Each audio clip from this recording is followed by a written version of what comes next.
la voix des New York Dolls, David Johansen, s'est éteinte.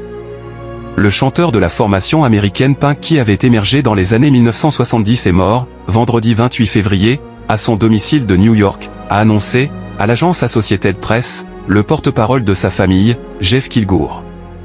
Âgé de 75 ans et dernier membre survivant du groupe, David Johansen avait révélé, en début d'année, qu'il souffrait d'un cancer de stade 4 et d'une tumeur au cerveau. Les New York Dolls ont été les précurseurs du punk rock, et le style du groupe aux cheveux décoiffés, vêtements féminins et maquillage a inspiré le mouvement glam qui s'est invité dans le heavy metal une décennie plus tard avec des groupes comme Mötley Crüe, Poison ou les Finlandais de Hanoi Rock.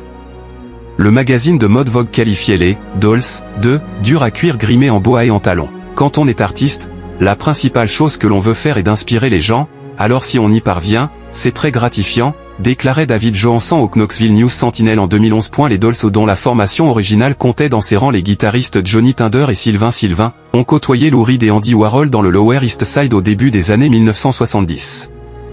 Les Poupées de New York tirent leur nom d'un hôpital pour enfants de Manhattan et étaient censés reprendre le trône laissé vacant par le Velvet Underground. Mais aucun de leurs deux premiers albums New York Dolls sortis en 1973 et Too Much Too Soon un an plus tard ne fut vraiment un succès commercial.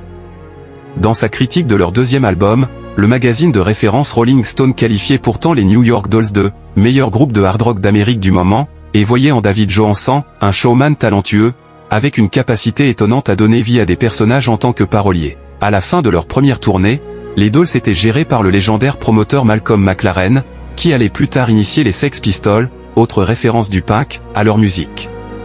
Parmi leurs chansons réputées, figurent Personality Crisis, Looking for a Kiss, ou encore Frankenstein.